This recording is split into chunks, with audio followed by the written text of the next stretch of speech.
in Oklahoma or even someplace further. And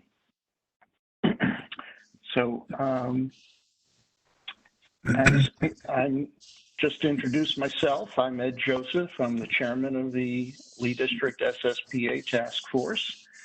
And we are beginning a new round of task force meetings, the implementation round. We will be dealing with 2, possibly 3 proposed amendments to the comprehensive plan that the Board of Supervisors has authorized us to examine. So I have a script I need to go through here to make sure that all our legal bases are covered, to make sure that we're legally authorized to conduct this meeting online, and that we have a quorum. So I'm just going to begin my script, and please bear with me.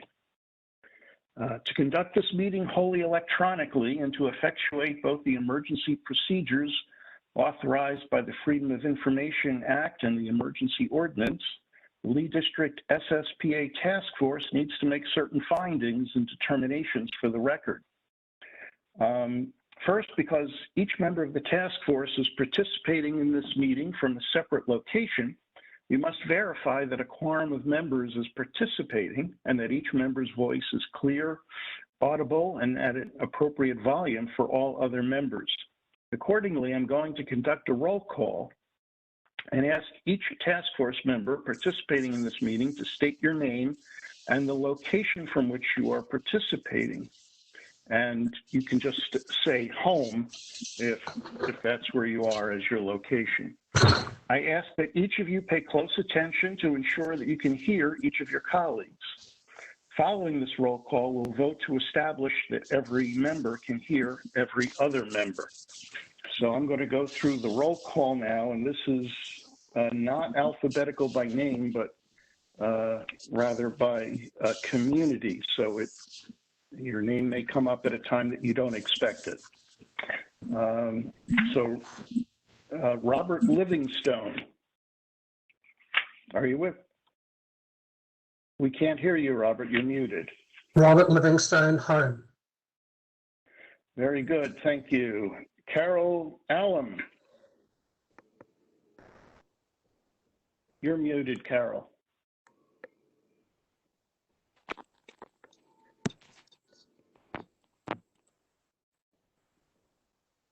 Carol? I know you're there. Carol Allen, Sayre, Oklahoma. Okay, well, we'll see if anybody's further away. I think you'll probably win the prize. Thank you. Rand Pixa. Rand Pixa, home. Are you with us, Rand? Yes. If you could state your name and where you're located. I did. Rand Pixa, home. Okay, I think you must have been muted before, but we heard you that time. Thank you. Thank you. Andy Bernick. Andy Bernick, home. Thank you. Pamela Pineros. Pamela Pineros, home. Thank you. Leslie Hatch.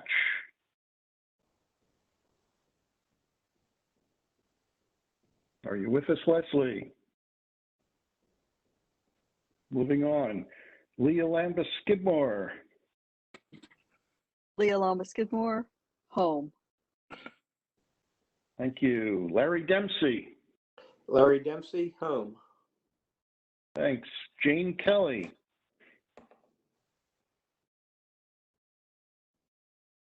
Jane Kelly, are you with us? Moving on. John Schaefer. John Schaefer. Do we have John? I don't see John on the line. Okay. Moving on again. Jeff Safel.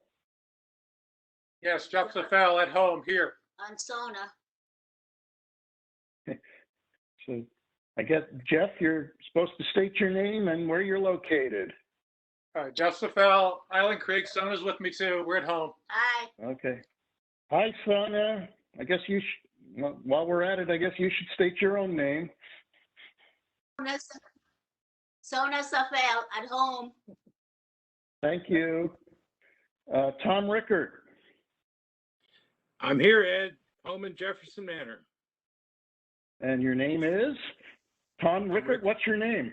Okay, thank you. Is this a trick question? So- Okay. It's a trick. I'm Rick. It is a trick question. Cindy Potter. Cindy Potter, are you with us?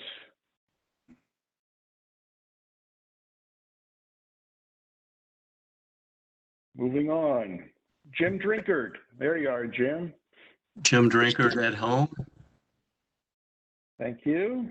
Rosemary Clay, I believe, is not able to join us. Are you there, Rosemary? I didn't think so. Liz Murphy? Are you with us, Liz?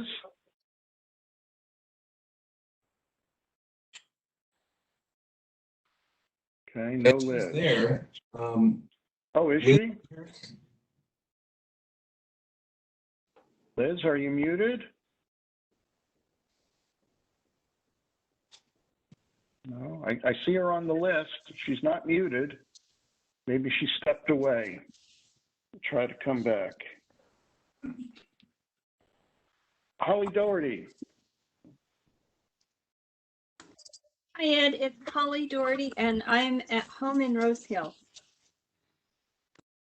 Very good. Thank you. Don Tennant. Don Tennant, I'm at home. Thank you. Carl Sell. Do we have Carl? No. No? No Carl? Marta Morrissey. Do we have Marta?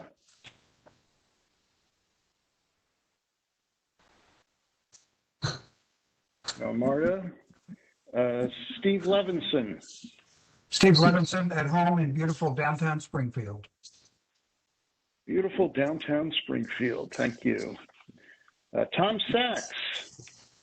Tom Sachs at home in Townsend Manchester Park in Franconia. Thank you, Tom. Jim McCracken. Do we have Jim McCracken?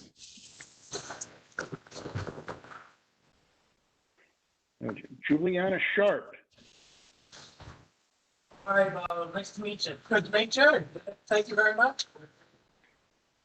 Whoever's speaking, please put yourself on mute. Do we have Juliana Sharp? Rachel Dexter. Do we have Rachel?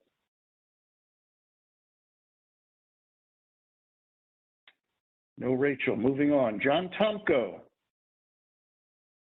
John Tomko, home.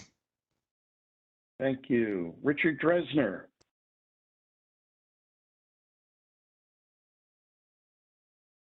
Richard, I'm pretty sure I saw you. Richard Dresner, home. Thank you, Richard. John Gagnon. Donna Gannon, home. John is home. Okay. Going back to Liz Murphy. Liz, are you with us?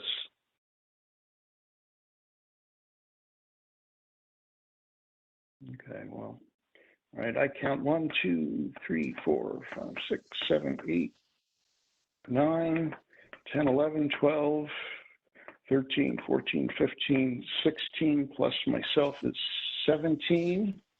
And our quorum requirement is 13, so we're good on the quorum. All right, so at this point, I'm going to pass the gavel to Tom Sachs, who I hope will continue as our vice chair, so that I can, so I may be heard to make some requisite motions.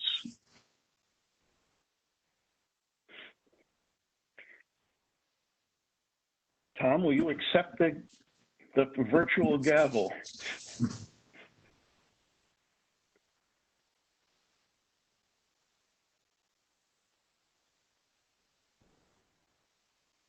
Tom, are you there? I see you're muted.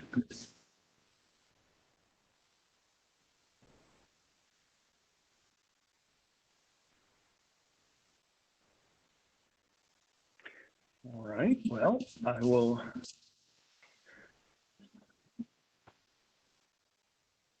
This is Tom, I'm here. No, Tom, oh, you are there, Tom. Okay, so you willing to continue as our vice chair Yes, and take the virtual gavel from me? yes, I am. Thank you. All right, so I have some motions to make. Well, do you have any motions to make? Yes, I do. I move that each member's voice may be adequately heard by each other member of the Lee District SSPA Task Force. So this is something we're going to need to vote on to make to confirm that we can all hear each other. I'll second the motion. And I'll call the ayes and nays. Ayes and nays. All in favor? Or Yes. do we have to go person by person? I think we can do this by a voice vote, and if there's any nay, that will be the thing we'll be looking for. Okay, all in favor? Aye. Aye. Yes. All opposed? The motion's carried. Are there any other motions from the floor? Yes, there are.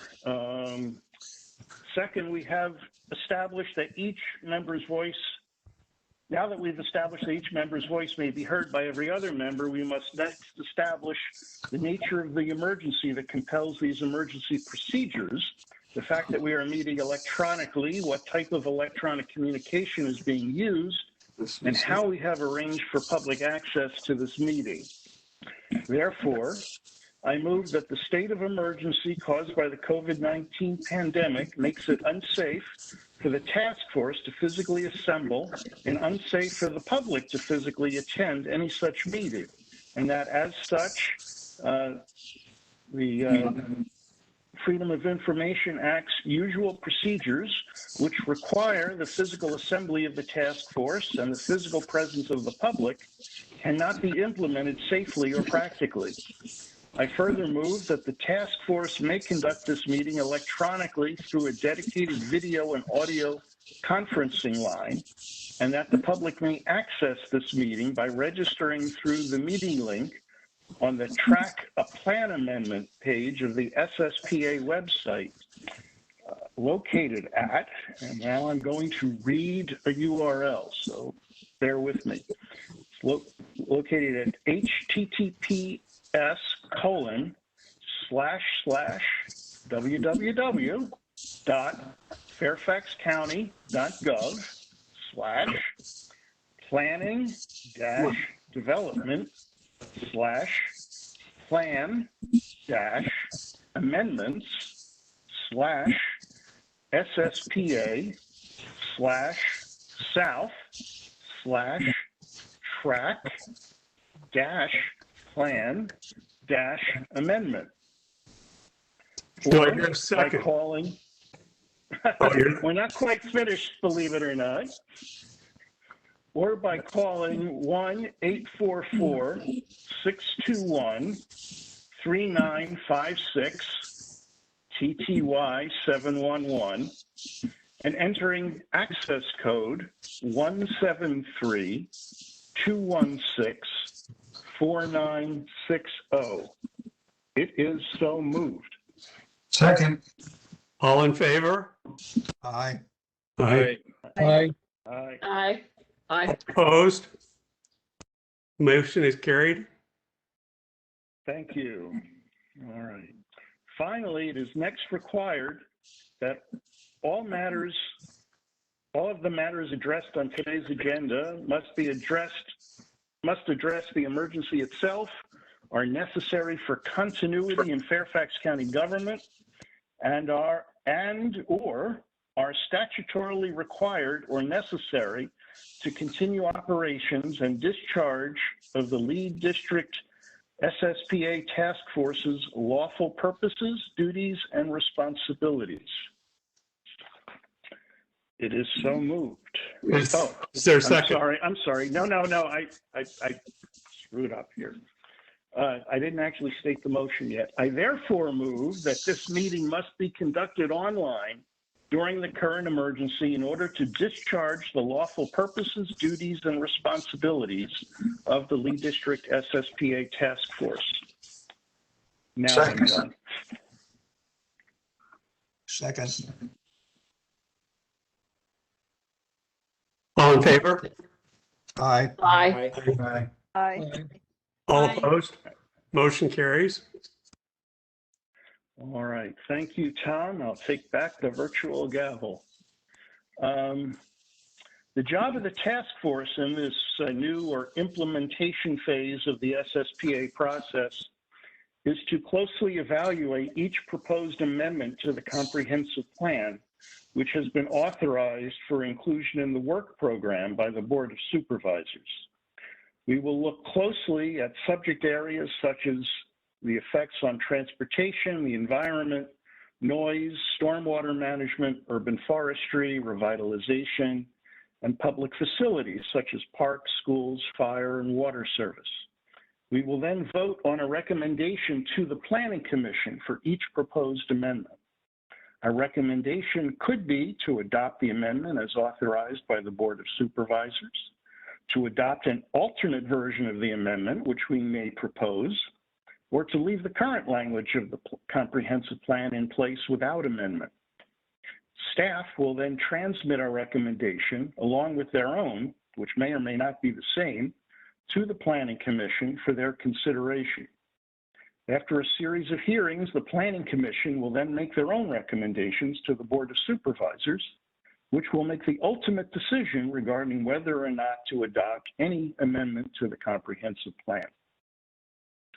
Tonight's meeting will consist of presentations from county staff from the Department of Planning and Development. These presentations will give us an overview of where we are in the SSPA process and the specific proposed amendments to the comprehensive plan that we will need to consider. The Board of Supervisors has authorized us to consider 2 proposed amendments to the comprehensive plan so far. The first is referred to as the Van Dorn TSA. This is a combination of the 2 Oakwood Road nominations we dealt with in the screening phase of our work, with some additional land units added to accommodate our recommendation that these areas, which include the proposed bridge over the Beltway to Vine Street, also be studied. The second is on Loisdale Road, and it's sometimes called the I-95 Corridor Land Unit K, a catchy phrase. And this is an expansion of the Potomac Steel nomination that we dealt with in the screening phase. And it now includes adjacent properties to the north and the south of Potomac Steel. There will also likely be a third proposed amendment we will need to consider, and that's regarding 6235 Brandon Avenue, for which we considered a nomination in the screening phase. That proposed amendment has not yet been authorized by the Board of Supervisors, but I fully expect that it will be authorized for our consideration shortly. At the conclusion of each presentation tonight, there will be an opportunity for questions and comments from the public, and then we will move to questions, comments, and discussion by members of the task force. Similar to in the screening phase, the task force will be asked to adopt a document called Roles and Responsibilities as the rules which will govern our activities in this new implementation phase of the SSPA process. That document is still being fine-tuned and will be presented to the task force before our next meeting for approval during that meeting. So that's virtually done. I may even be able to get that out to all the members later tonight, and then give you a chance to read over it, think about it, and then we can discuss it and hopefully adopt it in our next meeting in 2 weeks. And with that, I am finished with my script, and we're ready to get started with our business. So I will throw this open to our county staff to make their presentations. And I'm not sure who's going first, but take it away.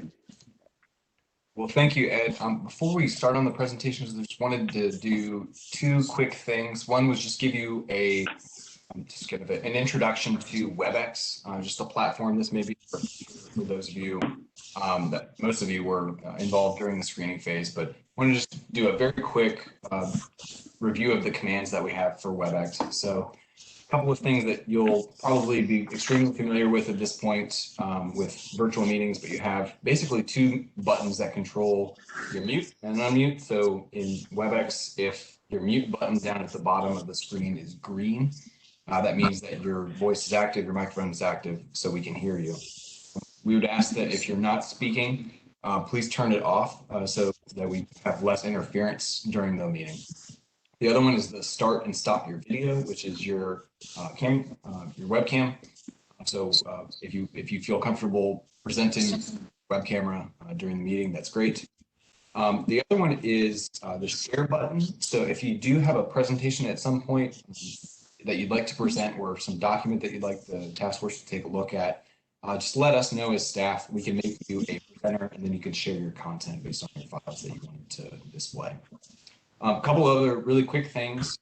In the bottom right-hand corner of your screen, there's a button called Participants.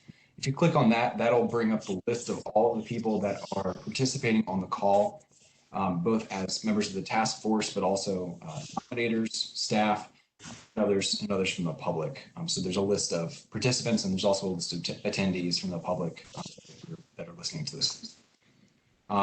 Lastly, there is a chat box. So this is if you'd like to type in a question regarding anything that you see tonight or in subsequent meetings, feel free to add it into the chat log, and we'll try to answer questions as they pop up. And then lastly, there is a raise your hand button in the bottom right-hand corner of your participants panel.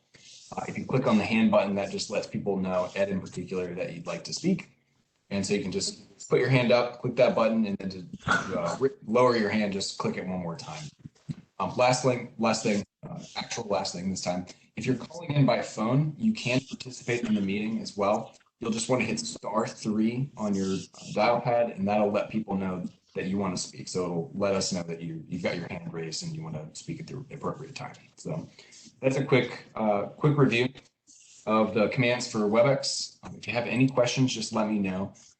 Last, before we get into the presentation, just wanted to quickly introduce myself, as well as the other staff that are on the call that are going to be with you on the SSPA journey, so to speak. So I'm Graham. I coordinate SSPA kind of writ large, and also along with Steve Waller, we're both kind of the primary liaisons for the Lead District SSPA Task Force.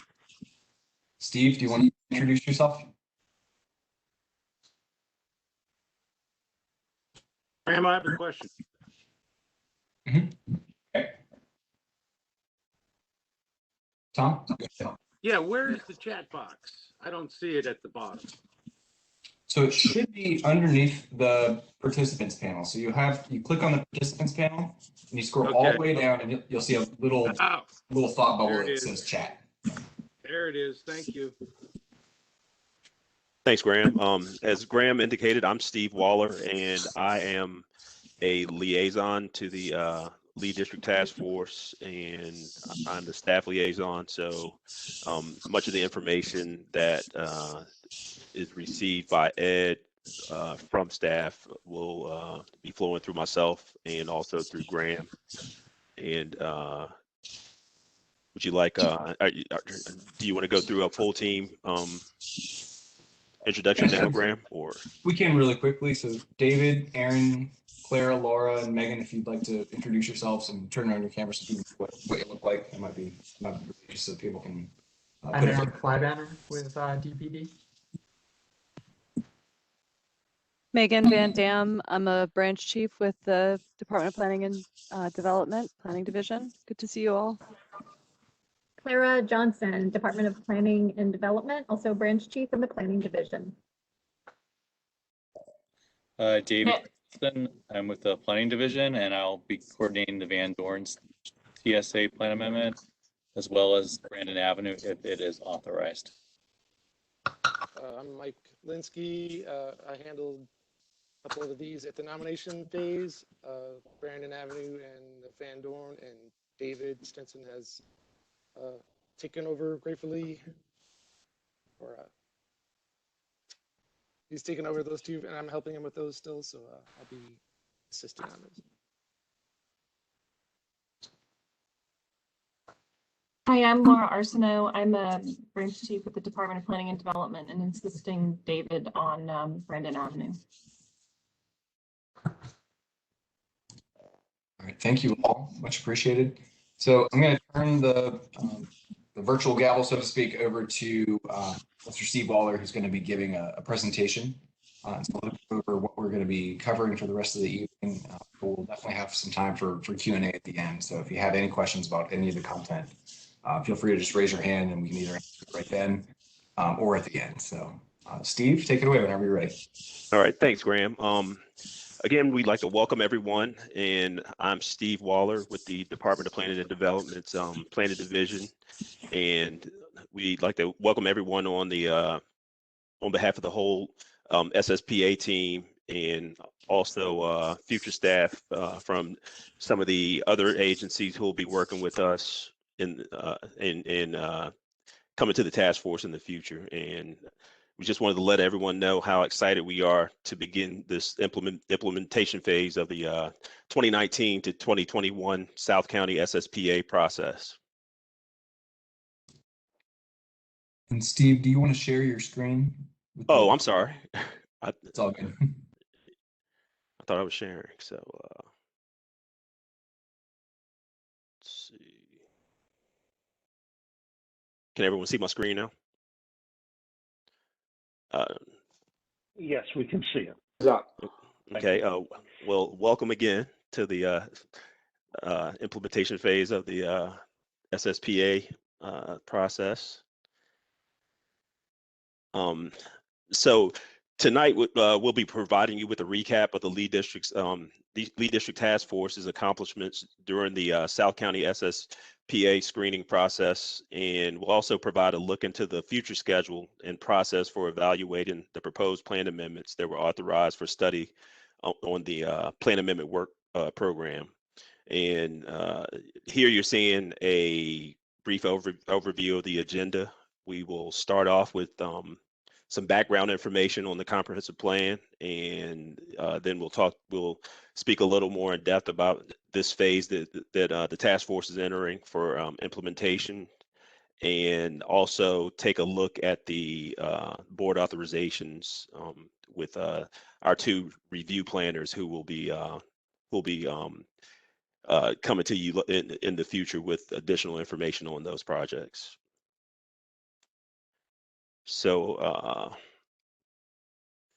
this the slide here, it just gives an idea of how the SSPA process goes through different cycles. It originally started in 2017 through 2018 with the North County cycle, and again we are now working in the South County cycle.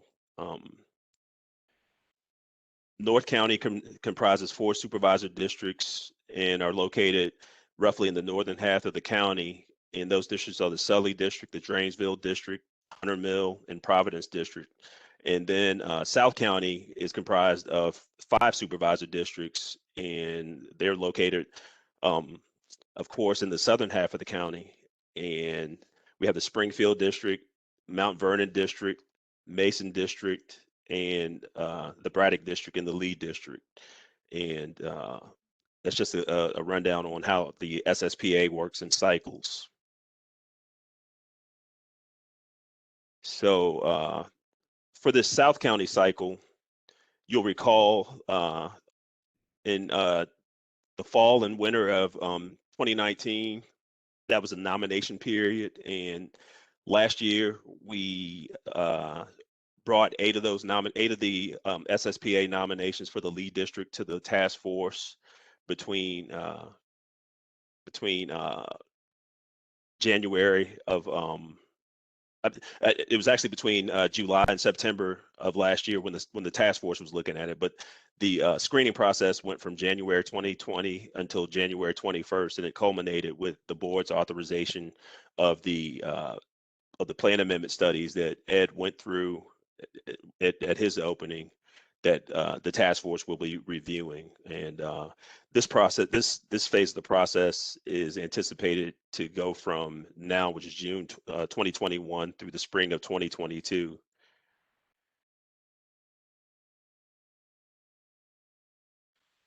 So here we can take a look at the 8 nominations that the task force looked at last summer and fall, and the highlighted nominations are they represent the 2 plan amendments that have been authorized and are now on the plan amendment work program.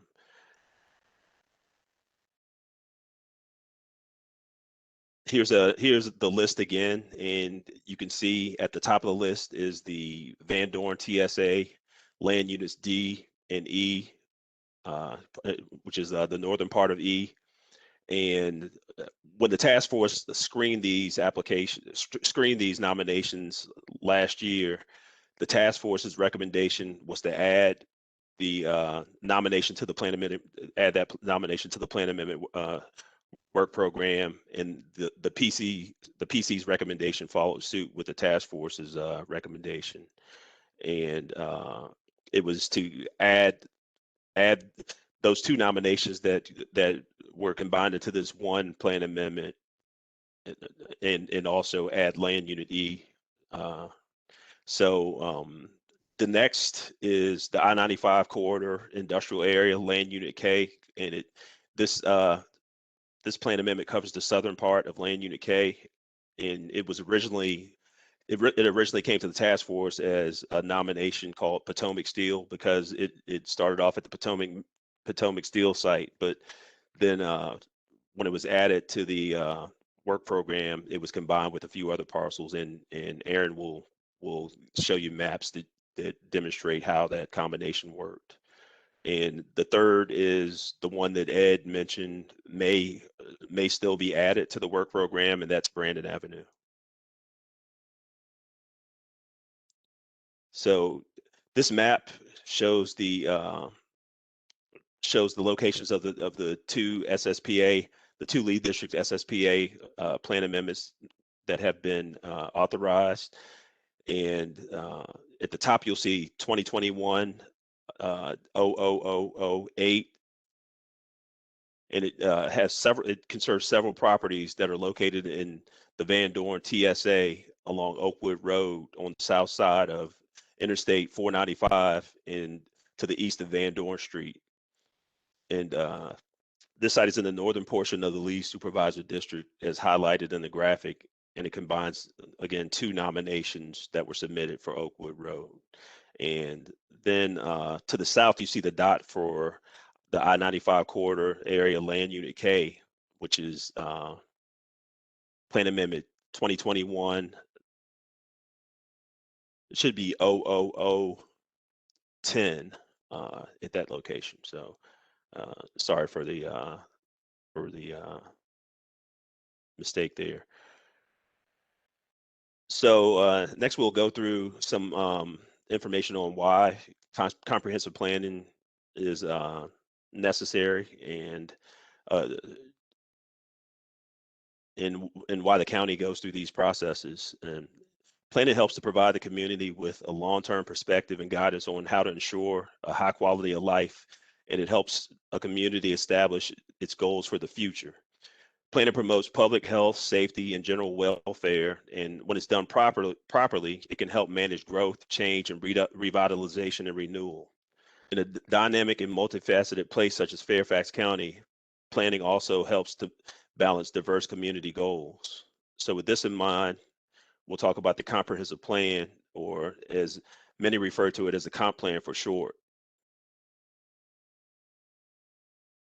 So the Code of Virginia requires localities to prepare a comprehensive plan to share its orderly development.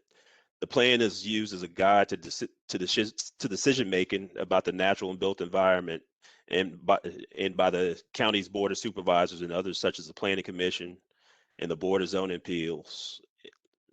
And but it's also important to note that the plan has no legal authority. It's really a set of recommendations and policies and guidance that that help shape the regulations and the law that the laws that govern land use and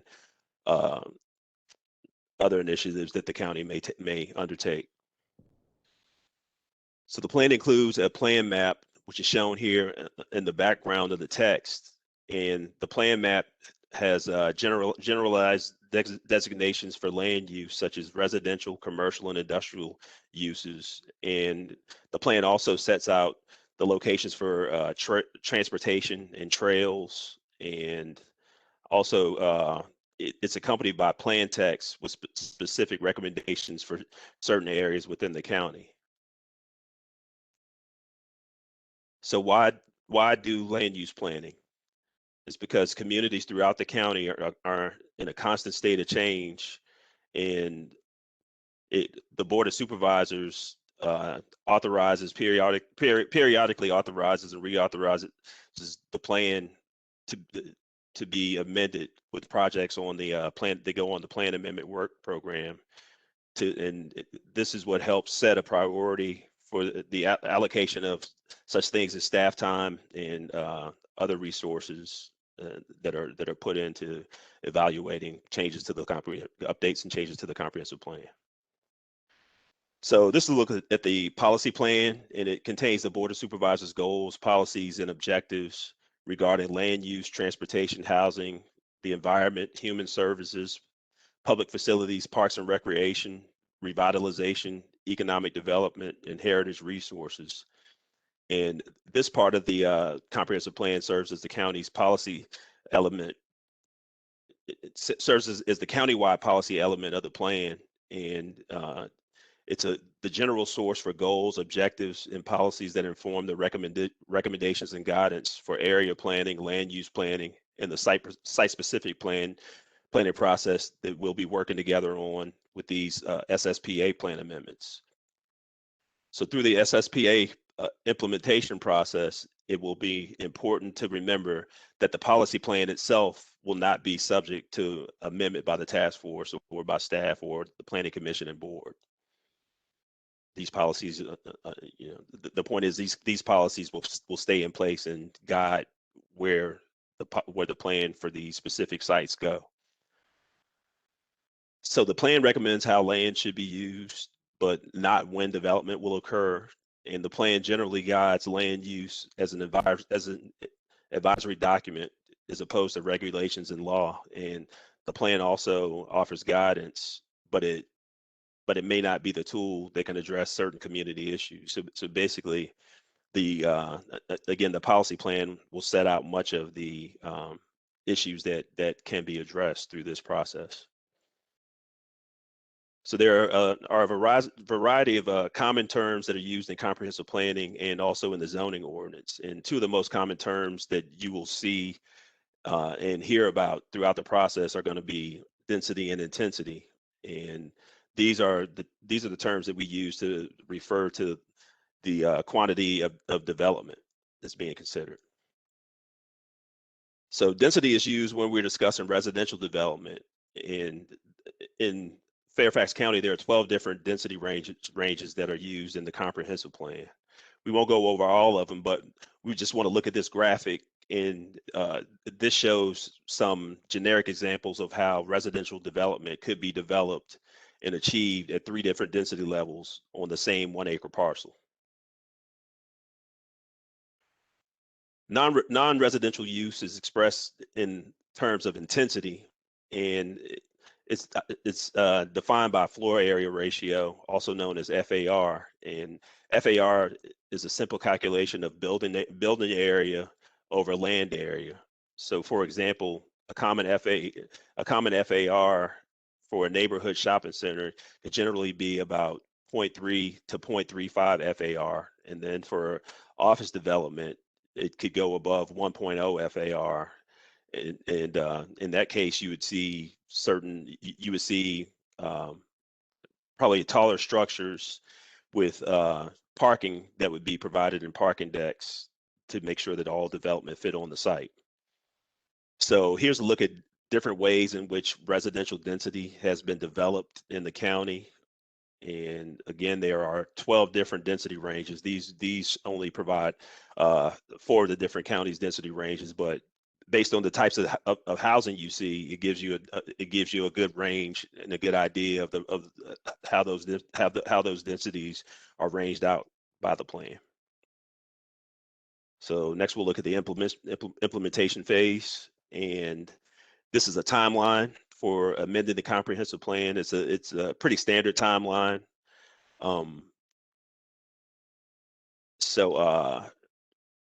All types of plan amendments follow this general process. Communities throughout the county are constantly in a state of change again.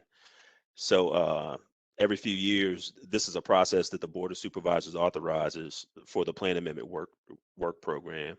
And you'll see at the bottom of this slide that public engagement is welcomed and expected throughout the course of the process. As was mentioned previously, the board adopted a new work program that added 2 studies as a result of screening in the lead district. And these are the 2 that are being shown in bold. And the county planners who are gonna be helping you understand the information that is related to these studies are, again, David Stinson, who's working on the Van Dorn TSA project, and Aaron Kleibanner, who is working on the I-95 corridor land unit K project, which is again formerly Potomac Steel.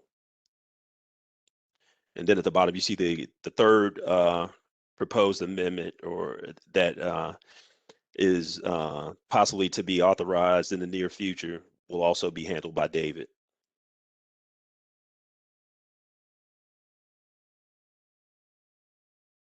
This is a look at the proposed schedule for the lead district task force. All of the projects that you'll be considering are considered to be standard track as opposed to an expedited track for review.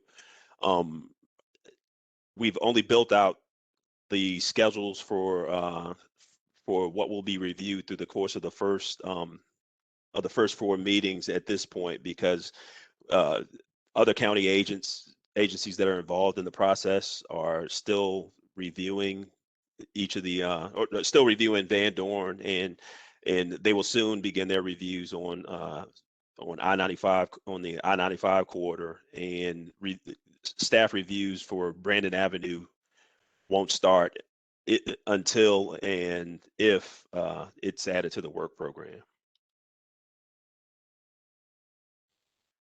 So next, we want to take a brief look at the roles and responsibilities of everyone who has a role in the plan amendment process. And we'll start off looking at at the top, you'll see some of the roles for the neighbors in the community.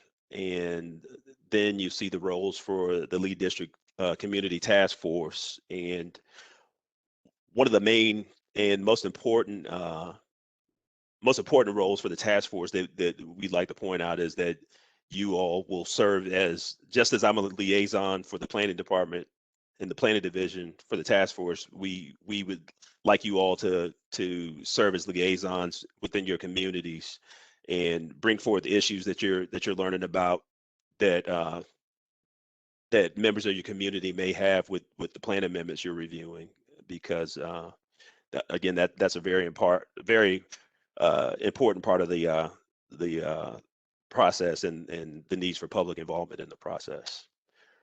So this slide just lists out some of the roles that staff will have, and also the roles that the Planning Commission will have in the process. And these will be provided in more detail for the task force in the handout for the roles and responsibilities that Ed mentioned at the start of the meeting.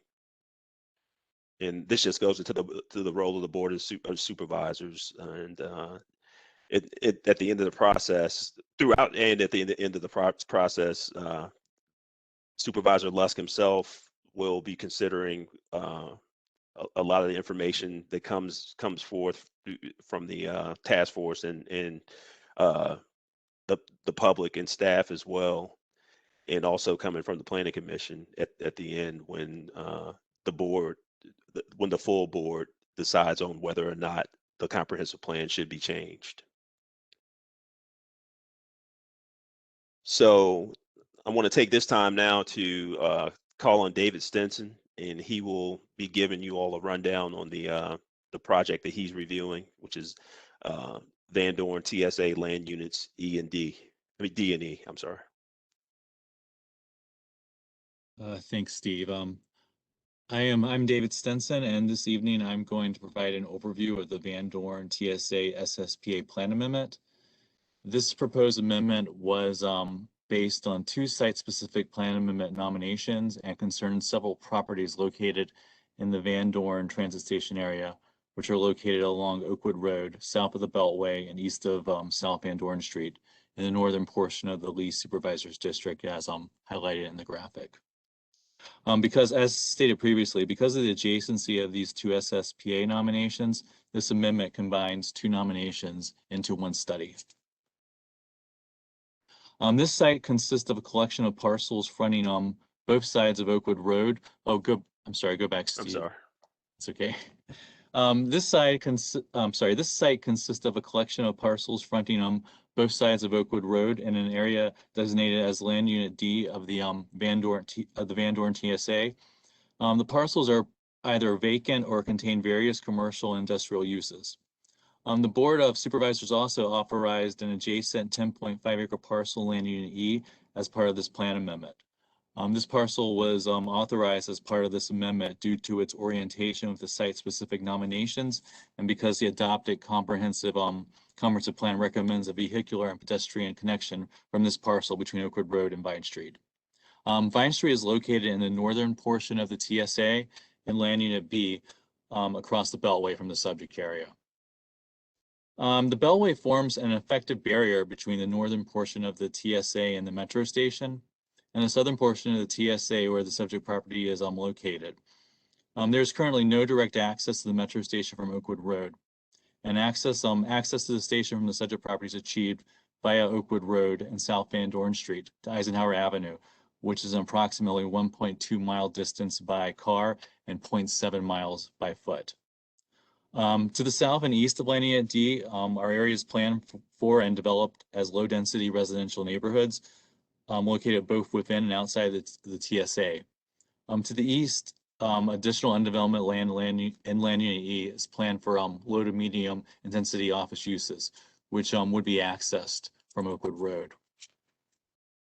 The current comprehensive plan recommendations at the baseline level recommend low intensity industrial and office use up to intensity of 0.25 FAR for the north side of Oakwood Road and up to 0.55 FAR on the south side of Oakwood Road, which is which also has an option for mixed-use transit-oriented development up to a 1.0 FAR. The mixed-use development should consist primarily of office, hotel, retail, and residential uses, but only a phase to ensure a mix of both residential and non-residential uses at each stage of development. Due to limited road capacity and connectivity to transit, the adopted comprehensive plan limits development at Land Unit D to the baseline level until adequate roadway and transit access are provided.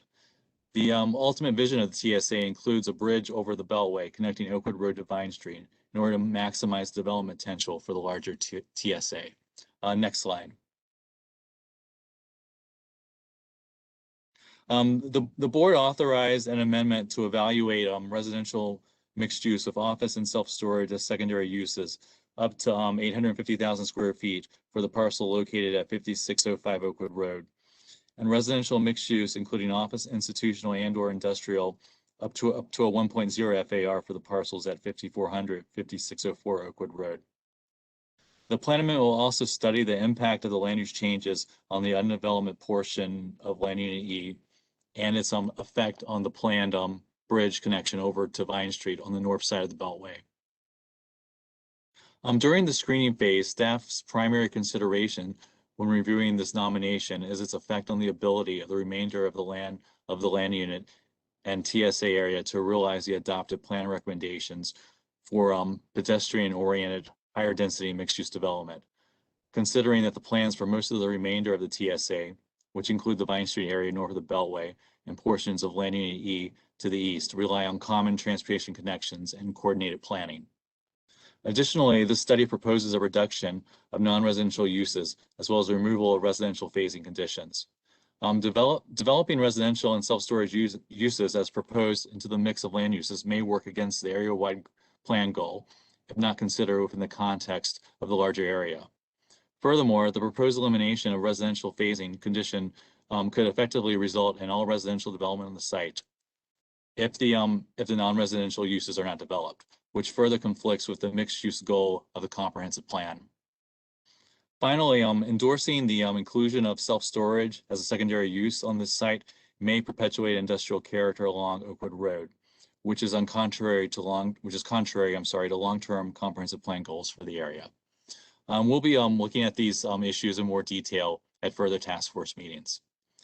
And I guess next I want to turn over to Aaron Clybanner, who will provide an overview of the next SSPA nomination. Thank you, David. SSPA Plan Amendment 2021-00010 concerns several properties located along Loisdale Road, east of Interstate 495 in the southern portion of the Lee Supervisor District, as highlighted in the graphic. Next slide.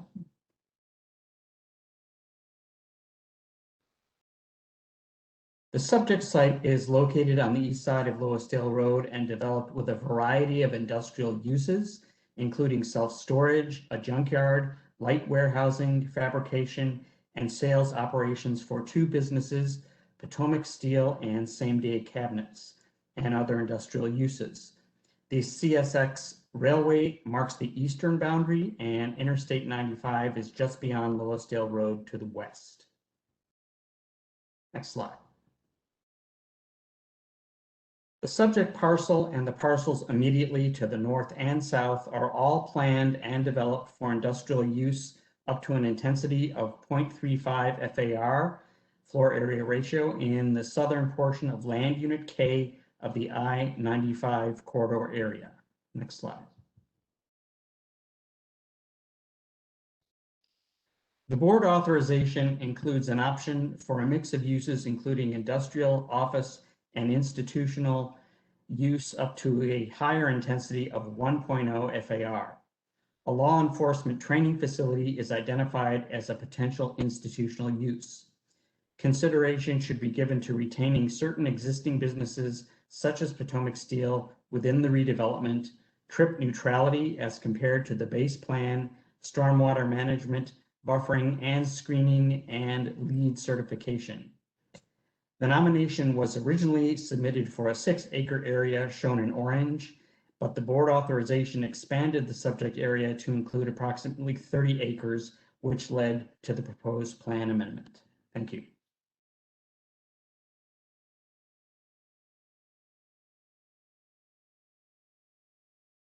Thanks, Aaron. So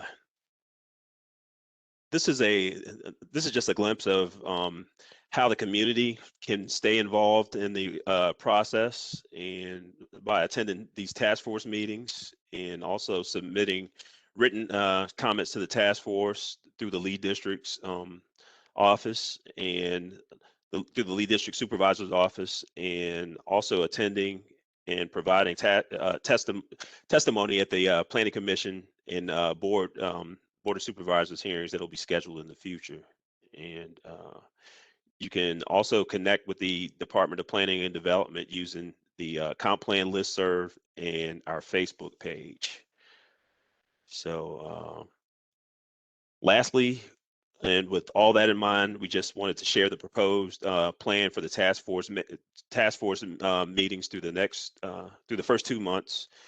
And at the top, you'll see that we are at meeting number 1, which we've also coined as our implementation phase kickoff meeting. And then in meeting number 2, we will begin to look at some of the policy and land use guidance that are some of those items that are in place for the Van Dorn Transit Station area, or TSA. And it's just a brief listing or glimpse of some of those related items and sections from the policy plan. And also with that, we'll also be looking at some of the existing conditions of the site, and David will be providing some more information, some more in-depth information about the sites, building off of what he's provided tonight. So we also expect meetings 3 and 4 to continue to dive deeper into the Van Dorn TSA, and those meetings will take us through July 9th, 19th, and also the 26th. There will be a break in public hearings and also a break in the task force meetings in August, and then we will reconvene for meetings and pick up on the discussion of Van Dorn, and hopefully adding some discussion about Potomac Steel, or the I-95 corridor Lane Unit K plan amendment at that time as well.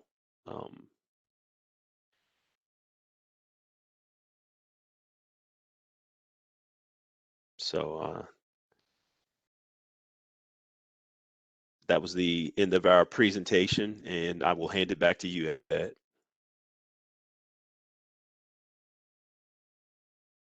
Well, I want to thank all the members of staff who are here and who have presented.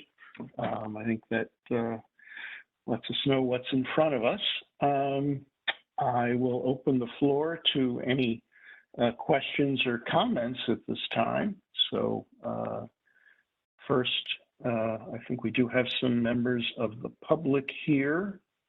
So if anybody from the public wishes to speak, please raise your hand. I see Ann Blass has a hand raised. I'm not the only one I'm seeing at the moment. Ann, or excuse me, Ed, I was just able to unmute Ann. So Ann, if you can hear us, I've unmuted you. So feel free to speak. Thanks. What documentation, this is about the Van Dorn TSA area. What documentation explains the proposed connection between Vine and Oakwood, and like, for instance, where the exact location would be? Is this a pedestrian or a vehicular connection?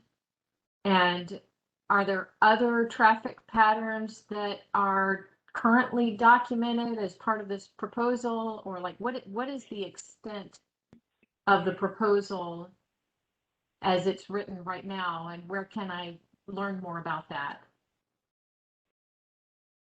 This is David Stenson.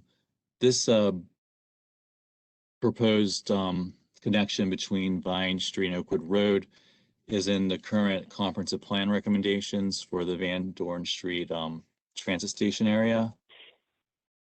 And this proposed connection will be multimodal for vehicular as well as pedestrians.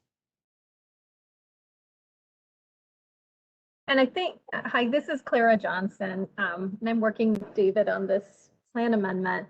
I think some of the information that we'll be bringing in future meetings will have a lot more detailed information about the planned transportation network, all the pieces of it, because I think updating that or whatever the land use recommendation will be is an important consideration for the task force. So that's an important discussion that you can expect in the next few meetings. Can I ask a follow-on question? Sure, go ahead. Is the transportation, is that is the transportation plan at all separate from the comprehensive plan? Or is it wide open for discussion?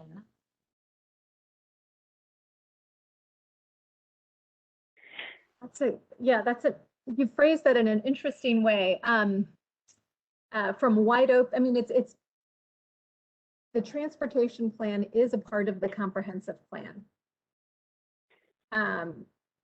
But once you start talking about changes that affect the larger network, I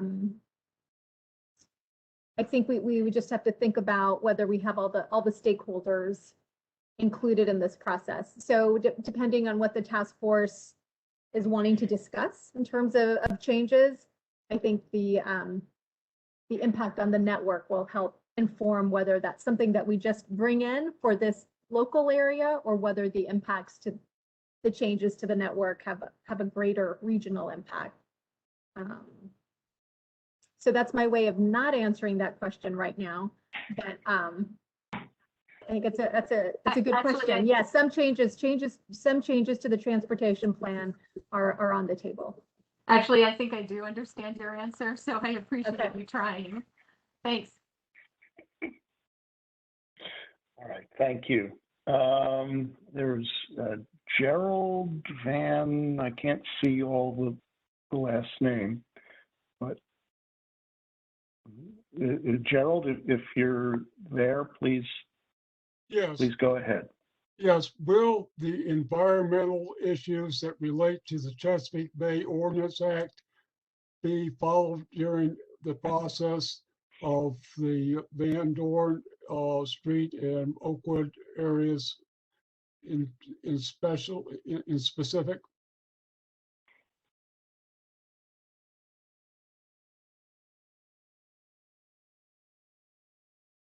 Somebody want to take that? David, were you going to take that? I was just going to say we were going to look at the environmental issues as part of this. Yeah, Gerald, one of the things that we do have for the review of the Van Dorn Transit Station Area Amendment is we are going to be looking at environmental issues in particular at a subsequent meeting. So I can very much say that as a part of the review, we'll look at the entirety of the Chesapeake Bay supplement to the comprehensive plan and look at that in the light of the plan amendment. So I think there has been some discussion about resource protection areas in particular on the site. So it's something that's very much on our radar, and so we will be looking at that and coming back to the task force with information. And will there be allowed public inputs to that?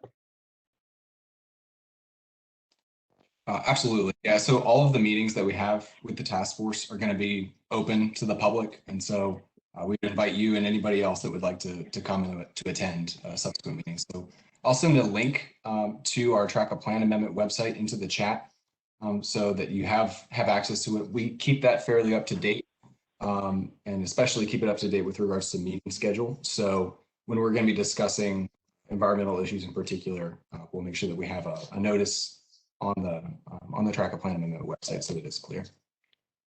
Thank you. And of course, you can submit written comments at any time, or even video recorded comments through submit to them to Supervisor Lusk's office, and they will be forwarded to the task force before the next meeting. So we will have, as we get deep into the weeds of the discussion here in these meetings, the time for public comment, will be limited just because of time pressures. But we do want to get all the public input that we can get. So I encourage everyone to submit written or video comments in advance or afterwards. When it just before we vote is the essential thing. So, all right, we have, and what is the, maybe we can just give the address that those comments can be submitted to? It's Lead District I don't have it in front of me. I'll drop it in the link. Have the, Drop it okay, in the thank chat, you. Ed, so that Thank you. everybody has access to it. Perfect, perfect. All right, we have a Jeffrey Stanfield. Go ahead, Jeffrey. Hear me? We can hear you. I wanted to ask about the access to, I believe it's the smaller, narrower parcel E or Unit E, I guess you're calling it, the land that's nearest to Overly Drive. How would that be accessed? I don't see a road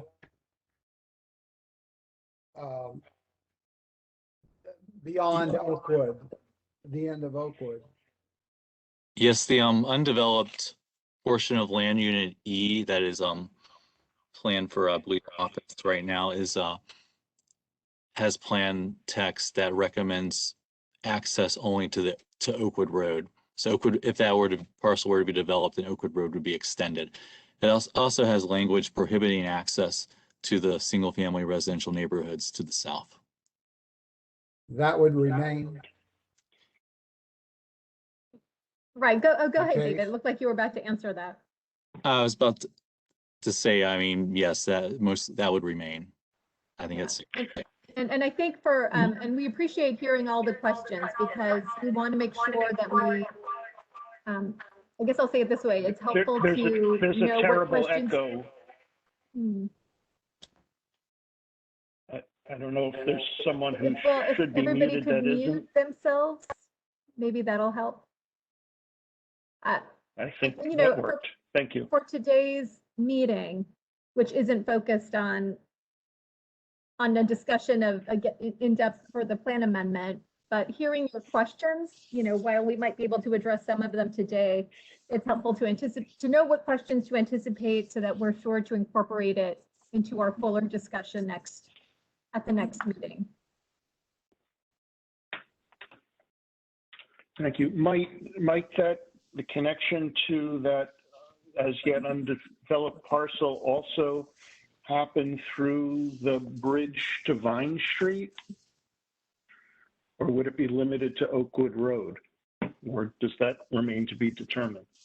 Well, conceptually, the bridge over the Beltway to Vine Street would be through parcel E or land unit E, which would connect. So ultimately, not only would Oakwood Road be extended, but at least there's the possibility of connecting northward across the Beltway to Vine Street. Yes, that's the conceptual plan. Okay, thank you. All right, Jack Vega. Yes, can you hear me? Jack, go ahead. Yes, please, go ahead. So I have a question regarding the inclusion of Land Bay E as the takeoff point for the connecting bridge. Why wouldn't Land Unit B be included as the touchdown point for the same bridge?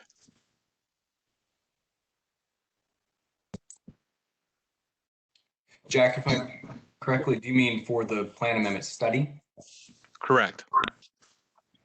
So I think that the intention behind including land unit E was to look specifically at access and looking specifically on our side, on the Oakwood Road side of things, because it is that division and the impacts to land unit E from that bridge, especially if there's going to be a new land use type and a new land use mix for the Oakwood Road parcels during land unit D, could be potentially impacted. So I think that the interest in looking at specifically the impacts of the change that's being proposed with land unit D on the bridge seem to be more impactful. So we're not as a part of this, we're not going to be getting into the landing points specifically, most likely on the Vine Street side of things.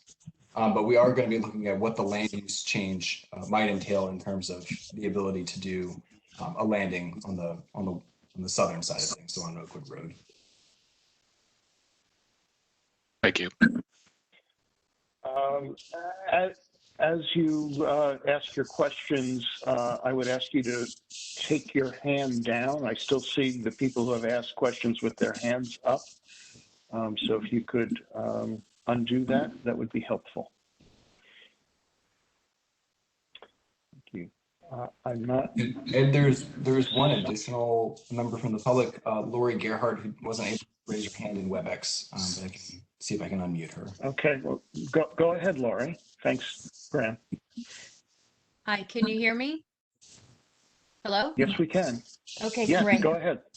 So on in the land area E, that parcel, can you speak a little bit to the plans around stormwater management? And then also, I was curious about the FAR. I'm not sure I fully understand what the plans are for that parcel, if it's office building, storage space, hotels, if you're able to clarify that a little bit more.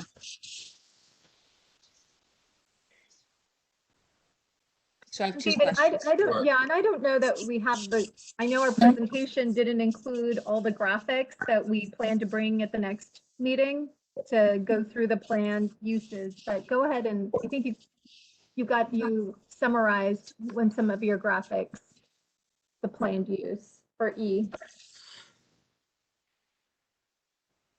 Right. Currently, again, E is planned for low to medium intensity office up to like a 0.3 floor area ratio. And if it's to go up to a 0.5 floor area ratio, that's the current existing plan recommendations. And as for, I guess, for your next question was about stormwater management and environmental review, we would be looking at that in the study, of course. Okay, and so the 0.3 or 0.5 space for FAR is, so will that be high rises? Like, do you have any, or like, is there any What's going to go there? like what's going to go there, I guess is what I'm trying to understand. Well, right now, the existing comp plan recommendations are for a maximum height of 40 feet. And it should be noted there's no nominate. I mean, this land unit E is included as part of this nomination because of how it's adjacency to land unit D. The nominations, the two nominations that comprise this plan amendment are in land unit D. We're just looking at land unit E because of the potential transportation impacts and potential bridge that the plan recommends over the Beltway to Vine Street. Which I think, correct me if I'm wrong, but I think another way of saying that is that there's nothing in particular being proposed for land unit E. We're just looking at policy going forward into the future for what we might want to have happen. Is that accurate? That's accurate. Thank you. Thank you. Is there any other member of the public wishing to ask a question or make a comment? And just to remember, if you are calling in by phone and you're a member of the public who'd like to say something, hit *3 on your dial pad and that'll raise your hand so we know to call on you.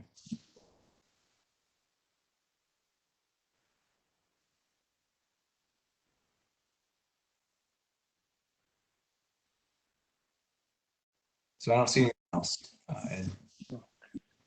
No, nobody else? Okay, I see Gerald Van Antwerp has his hand up, but I believe unless he has something else he wants to say, that's just a residual from before. So there is a caller who just put a hand up. I'm not sure who that is, but go ahead, whoever you are. This is Jeff Stanfield again. I'm sorry that I've sort of challenged with technology here, but I wanted to just comment that there's been a lot of drainage problems at the bottom, particularly at the bottom of Van Doren, and that this area, we've got a drainage basin right off at the end of land unit E. So I'm just wondering if I heard that you weren't going to necessarily do much with land unit E in the other than for access purposes, but I just wanted to emphasize that there is a lot of, has been a lot of drainage issues, people with flooded basements at the end of Van Doren near the Beltway and so on. Thank you. There is, I'm not sure if this is the area that you're referring to, but there is right now what's supposed to be a stormwater management pond, I think, or some sort of facility at the corner of Oakwood and Van Dorn Street. And my understanding is it doesn't function very well. That is going to be replaced. There's going to be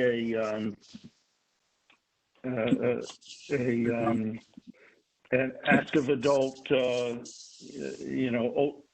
community, like retirement community built at that corner, and underneath that there will be a new stormwater management facility that should improve the current conditions. So that if you're talking about that area, that may address your question. The area I'm referring to is at the, I guess it's the east end of unit of the parcel E. So you're talking about all the way down Oakwood and even beyond Oakwood. So it's not the same place I was just referring to. I apologize. Going down La Vista Drive to Overlay, at the corner of La Vista and Overlay, nearby is a drainage pond. So they've done some work to control the drainage, but if you disturb land unit E, there's a concern there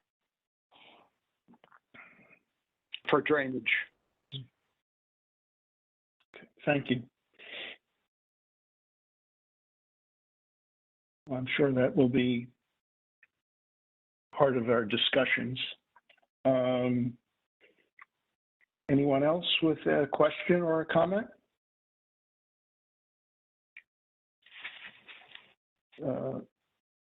Seeing none, I think we'll move to the task force itself. I'll open the floor to any member of the task force with a question or a comment.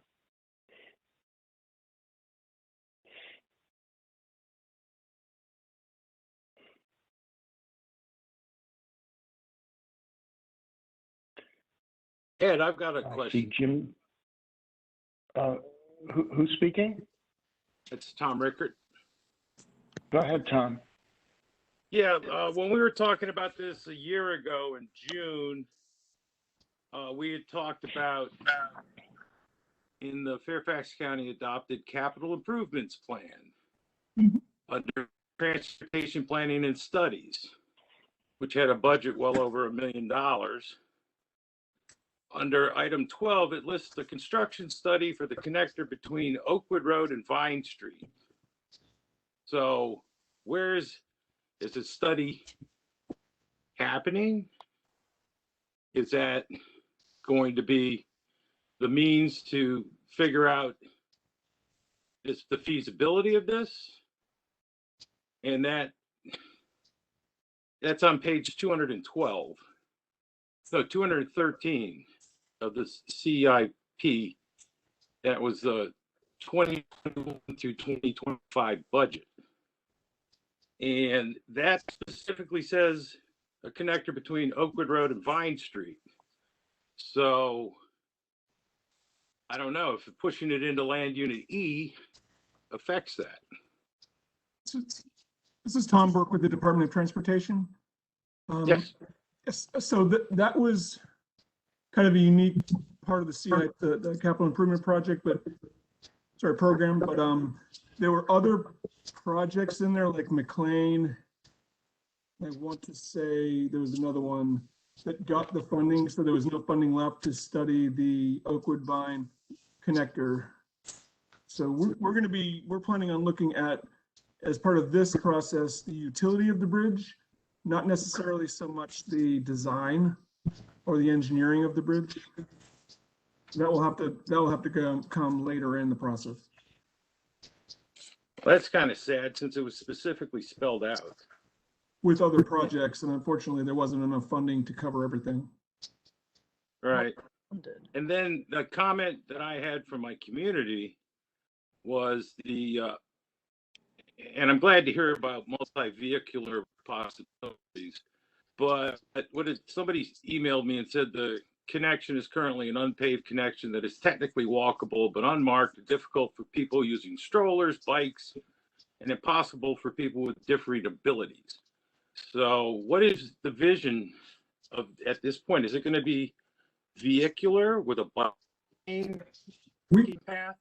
Are we talking the Oakwood to Vine, right? Over the Beltway? Yes. Yeah, it doesn't exist today. It would exist if we built it, but so I'm confused by that statement. No, I'm okay. She's talking about what's on this side of the Beltway. Yeah, so Tom, correct me if I'm wrong, but I think you're referring to the current pathway, which takes you to a narrow walkway along Van Dorn Street and under the Beltway Bridge, that very inhospitable way. That will be looked at as well as part of this process. The bridge itself that would cross over the Beltway, the Oakwood Divine Connector, any roadway that we design these days includes bicycle pedestrian amenities as well as maybe even landscaping. I don't know about on a bridge, but yeah, I don't think you'd have to worry when we eventually do get to the point where we have funding to look at the engineering or design of a bridge over the Beltway. It would include alternative modes, and the existing connections on Van Dorn or the connections to Van Dorn and under the Beltway, those can be looked at as well at a qualitative level and see if there needs to be some additional looks at those.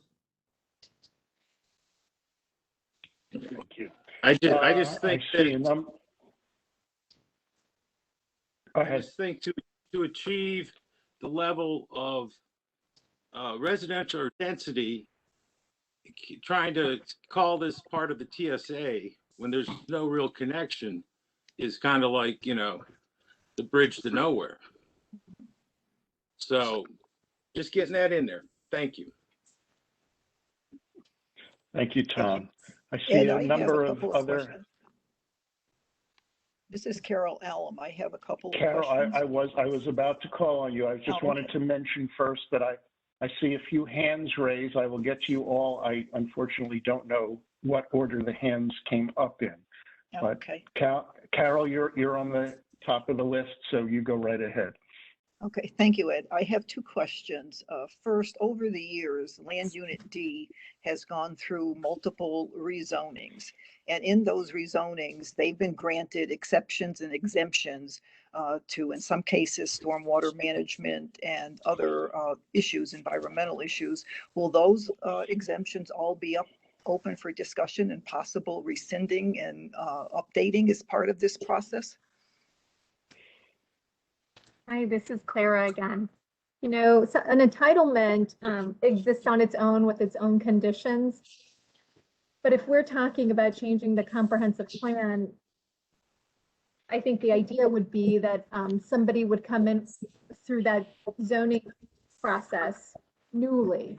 And so in that case, the package would include new conditions. It would just be a separate entitlement. And could possibly replace those other zoning approvals. Okay. So in that way, yes. Okay. And my other question is, part of this study will be the impact of these applications on the traffic on Van Dorn. There are other developments going on along the Van Dorn corridor.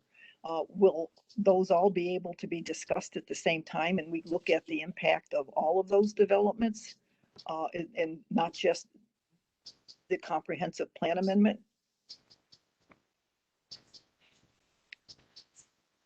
I'm thinking about how, do you mean both north and in the city of Alexandria and Fairfax County?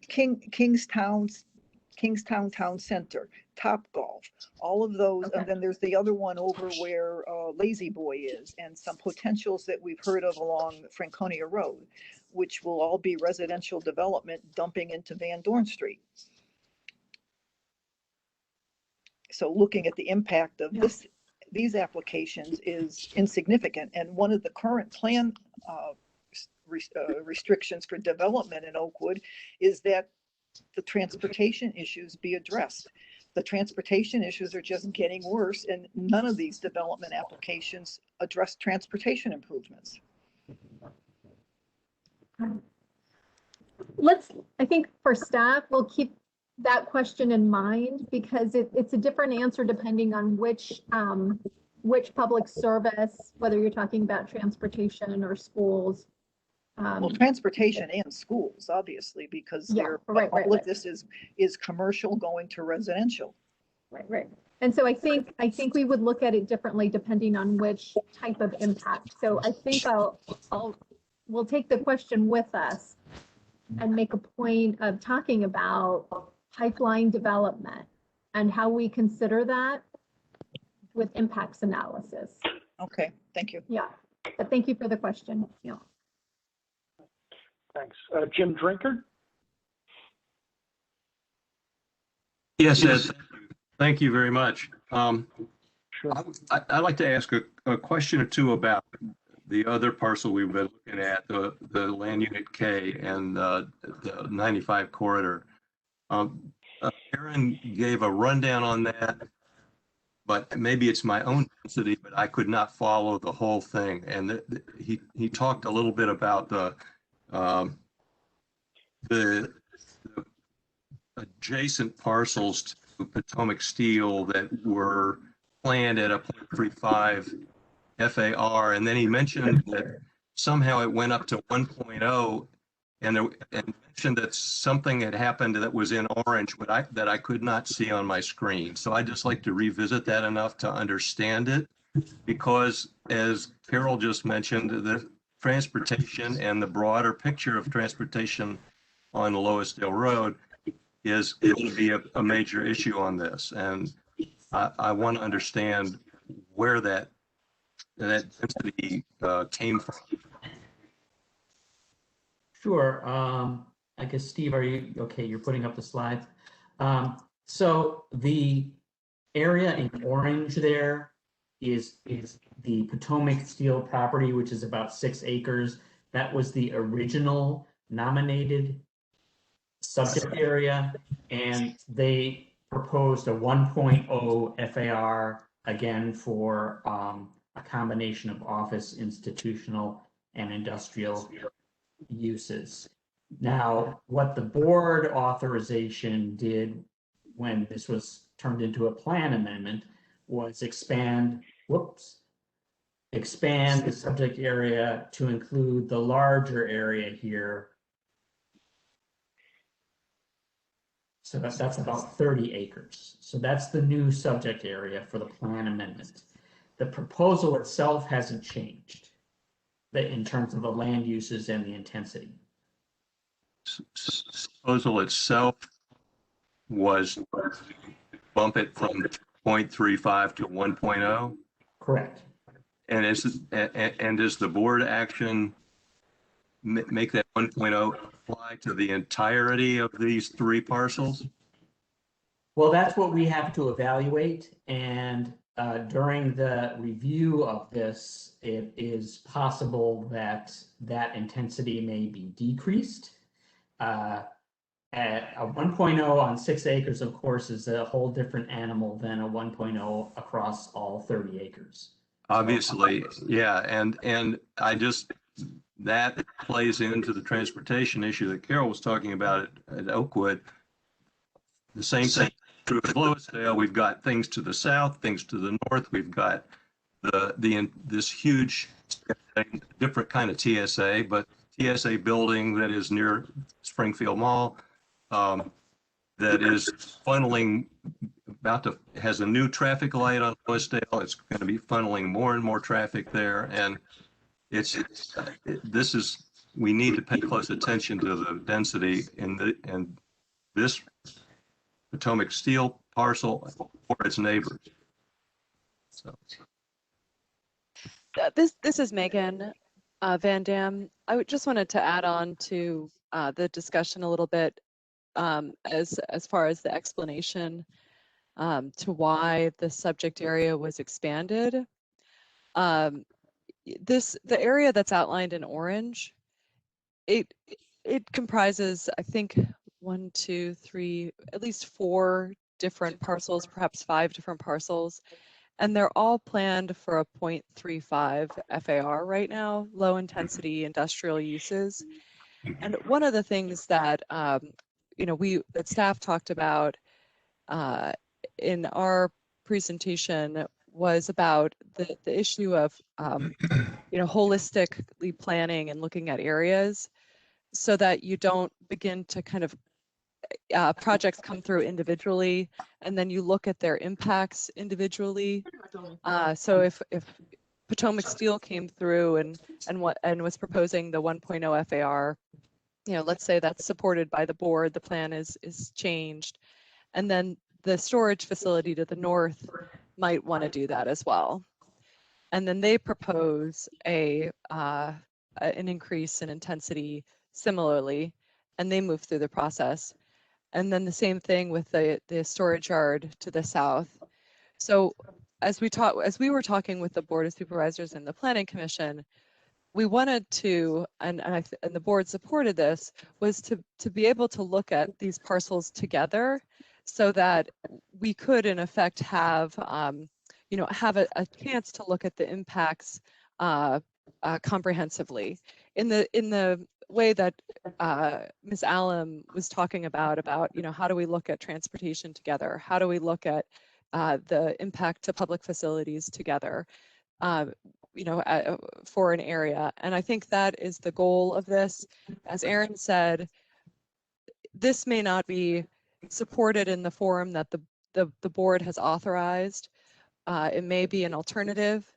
But we did want to, and I think the board authorization is aiming to look at sort of the flexibility that could be afforded by bringing in the whole area so that we really can look at these parcels comprehensively, because these are the last residual parcels along Loisdale Road that are planned at the lower density or lower intensity industrial use. So hopefully that gives a little bit of background as far as the reasoning behind the expansion, and hopefully as we progress through the discussion and through the meetings, we'll begin to learn about what it means to increase the intensity. What is the impact to the roadway? How does that affect Loisdale Road? What does that mean for the area in terms of the changes in land use? And then we can make decisions and a recommendation based on that. So again, it doesn't have to be, the board authorized us kind of at I would say the 1.0 is maybe the upper end of the range, and we can work within that to perhaps figure out the right approach for this area. Well, I think we have a recent sort of object lesson in the parcels to the north of all of this. The series of car dealerships that have sprung up there, and that has turned out to be a relatively benign development for Loisdale's traffic. There are a lot of cars there, but they're all sitting still, and it has been, as a neighbor, I've been pleasantly surprised at how little new traffic that generated. I'm a little worried about going to 1.0 in all of these places to the south, and then just south of them there are 2 huge office buildings that have never been occupied. If those ever get occupied, we're gonna have even more problems. And the TSA thing's to the north. That's I don't know, a couple thousand people working in that office building now, or are just about to be.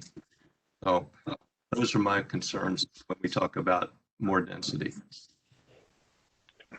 While we're on the subject of traffic on Loisdale Road, I assume there would be an impact there as well when Frontier Drive is extended and connects up to Loisdale.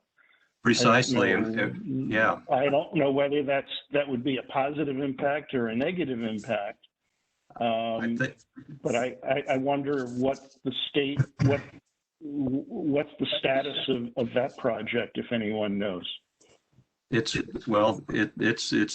the works. It's the VDOT is planning it, and it is. I think it's funded. So. Okay. All right. Thanks. Next up is Leah Landis Skidmore.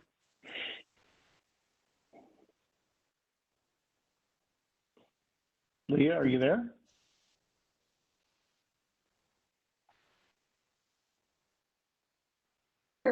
Sorry, I had a hard time getting my buttons to come up. We've kind of been talking about stormwater management and managing the outflow into Chesapeake Bay.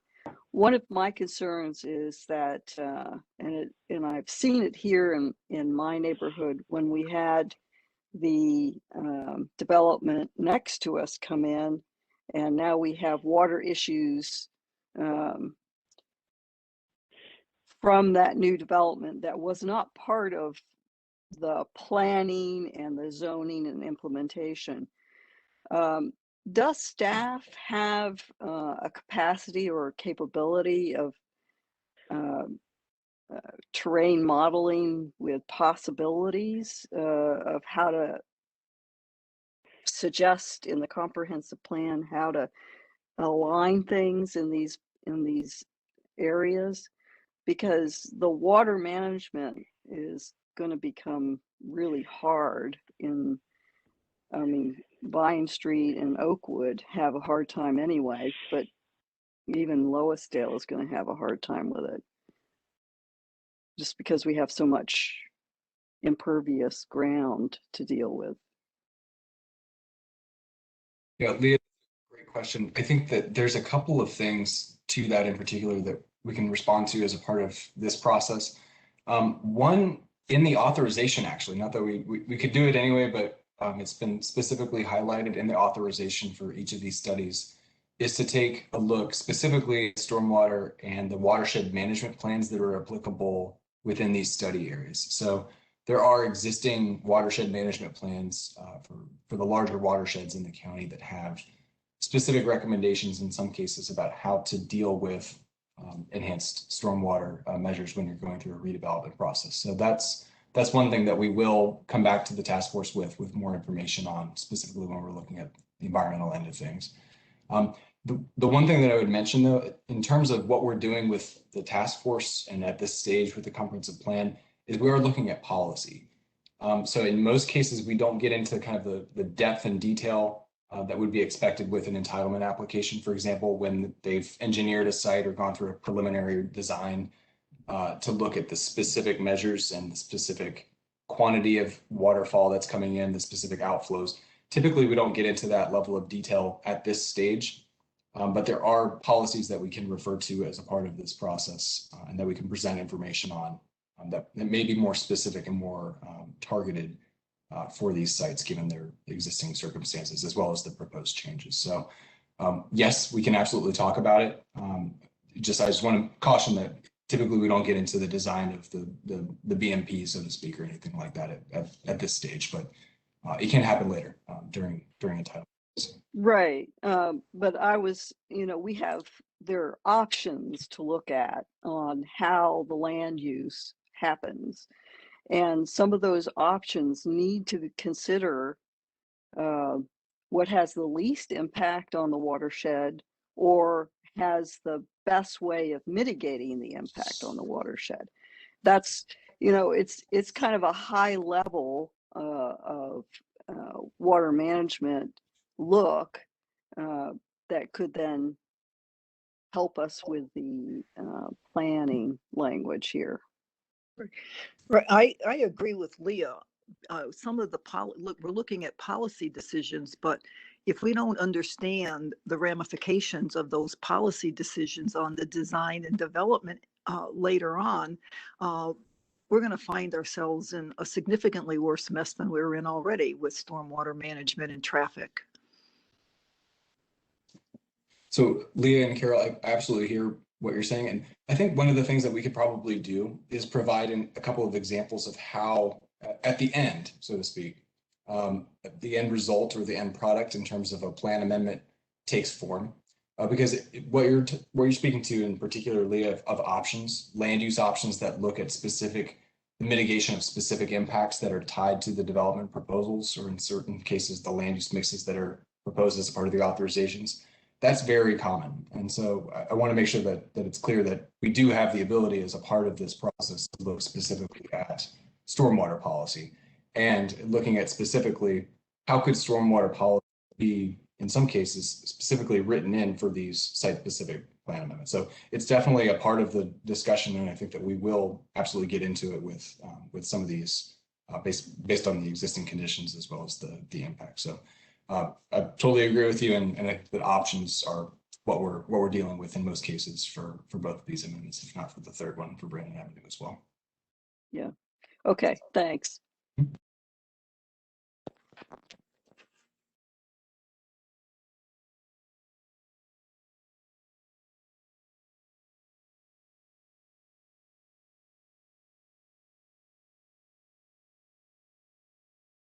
Ed, I think you're muted. Thank you. I forgot I muted myself. Sorry about that. Steve Levinson. Wasn't that fortuitous? Hey, I've got two questions here. Number one, the picture that's up on the screen right now, that building to the immediate south, didn't that just get leased by Amazon? Does anybody know?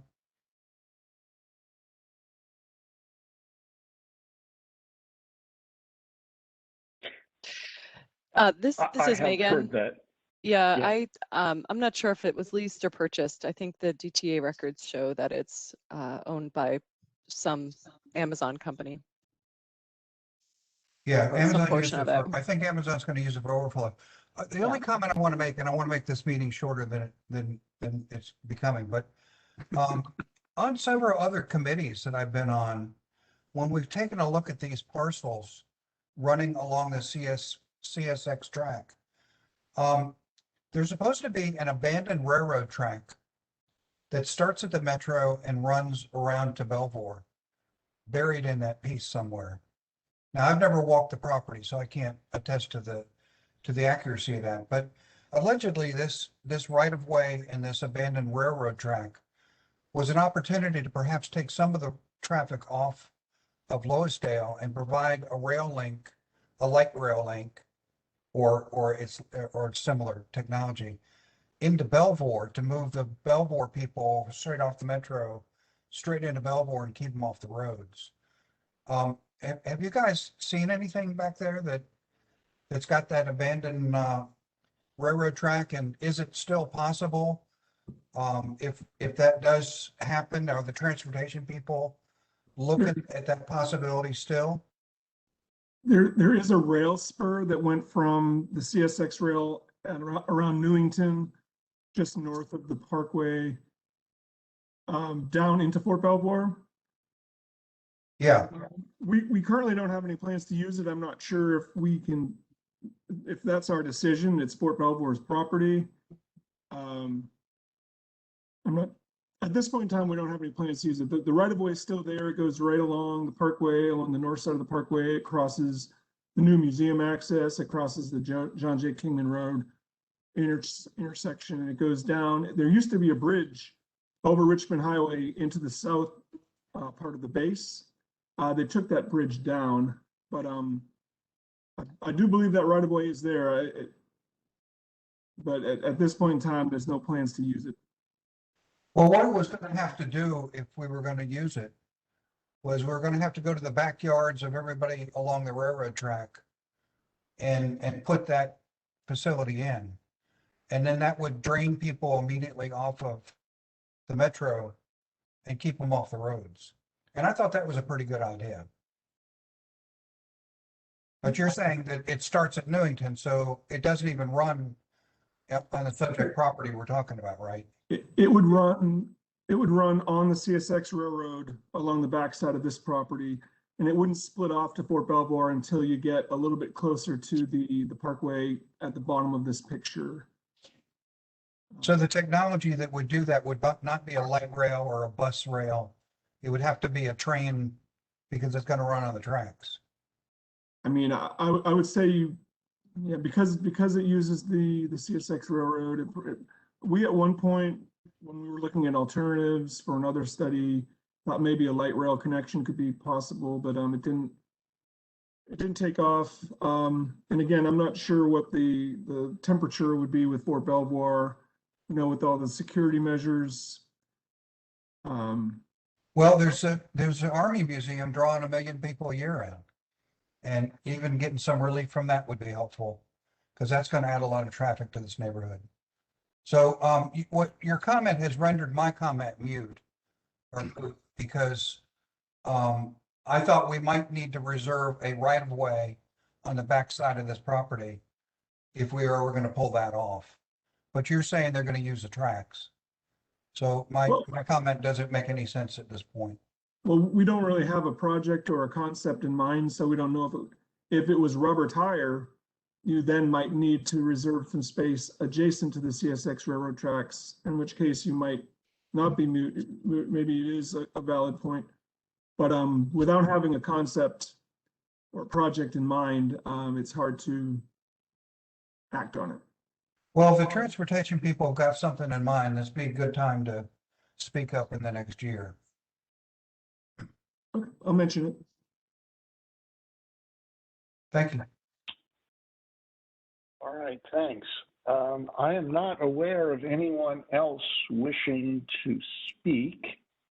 If there is, this would be the time to speak up.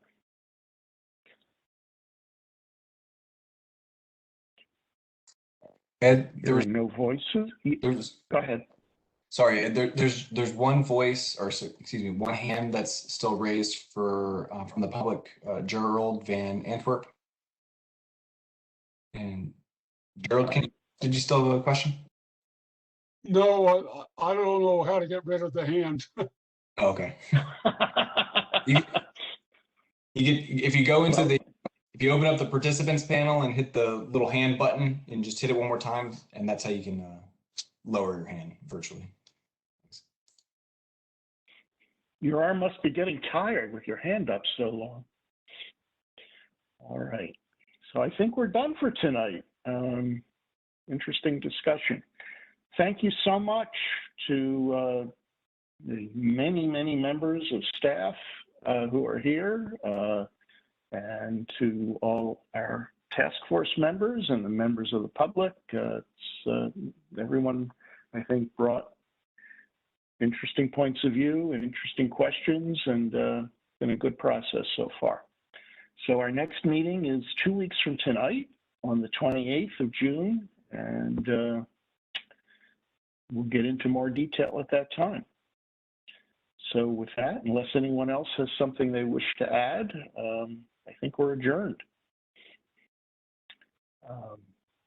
So good night, everybody, and thanks again. Good night. Thank you, everybody. Night.